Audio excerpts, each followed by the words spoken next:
Guillermo Arias, AFP, Getty Images. View of the border fence between Mexico and U.S. taken from Mexico's side in 2017 in Tijuana, northwestern Mexico. AFP photo, Guillermo Arias Arias, AFP, Getty Images. San Diego, Alfredo Corchado is messing with my head, forcing me to think hard about something I had neatly packed away, what it means to be Mexican-American. What are friends for if not to turn your world upside down?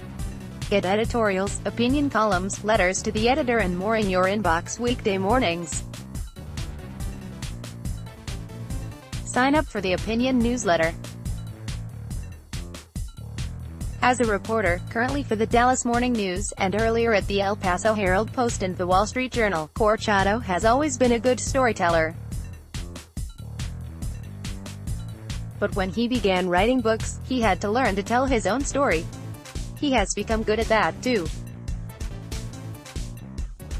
Corchado's engaging new book, Homelands, Four Friends, Two Countries, and the Fate of the Great Mexican-American Migration, explores the complicated landscape of what he calls Mexico in the United States. I know this place. I visit it often with the help of an adorable guide, my wife. There came the day when, exasperated at the extent of my assimilation, she demanded to know, exactly what kind of Mexican are you? With a strong dose of snark, I responded, the American kind. That's me. Mexican-American. The Mexican half humbly asks that you accept the hyphen. The American half is ornery, so it doesn't carry their way. Making a Mexican-American is like making mole. Muchos ingredients, insecurity about our Spanish, feeling Mexican in America but American in Mexico, annoyance with a homeland that drove out our Mexican ancestors but now welcomes our American dollars when we go south of the border on vacation. It's all Greek to my wife, who was born in Guadalajara and came to the United States legally as a child. She considers herself a Mexican living in the United States. Our kids play a game we call parental identity crisis. Ask them, what's daddy? They'll stammer, he's from California but his grandpa was from Mexico. His parents were born in the United States. So he's American? Then ask them, what's mommy?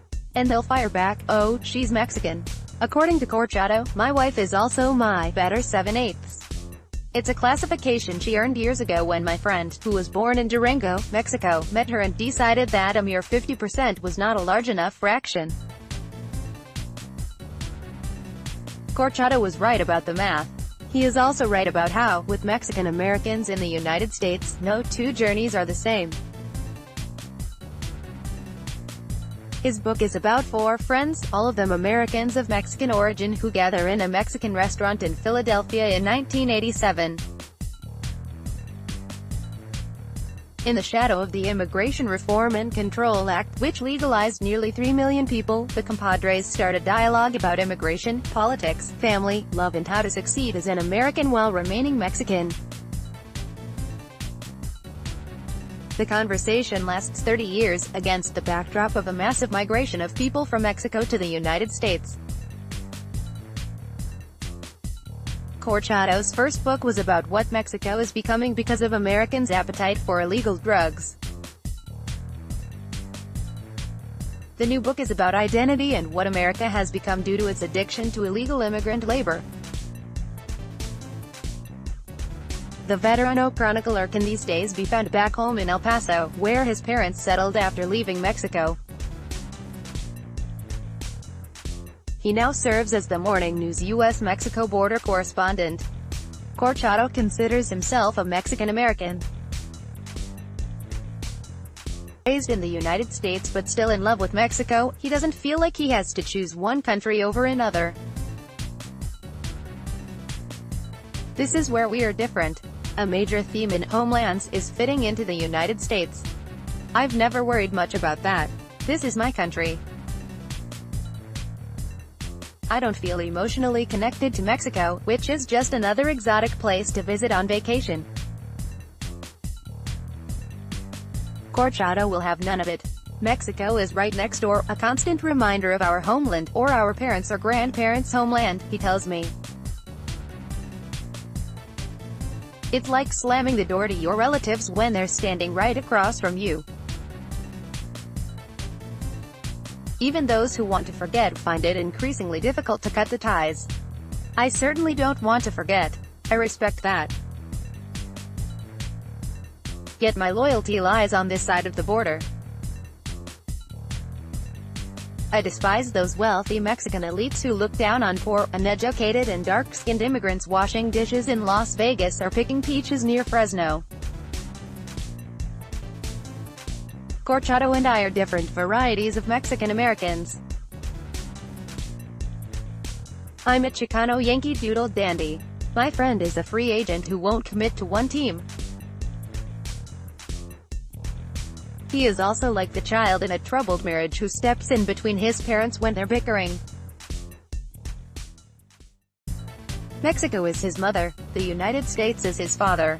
The border, the Southwest's version of a cultural demilitarized zone, is his living room. But what a perfect spot to gather, sip tequila and swap good stories. You might also like registration for the new green card lottery is now. U.S. green card, free check remembering Anthony Bourdain far and wide Apple to adopt touch-sensitive, solid-state buttons. Hardware Zone Mistral MD870 Sleeker Review, a great mechanical. Hardware Zone lost your job? Here's your checklist for what to do. Work money. Check out the largest cruise ships in the world far and wide. Caitlyn Jenner a no-show to son Brody's wedding. MercuryNews.com Donald Trump Jr. and Kimberly Guilfoyle don't care. MercuryNews.com Carolyn Hacks, my husband is pressuring me to experiment. MercuryNews.com recommended by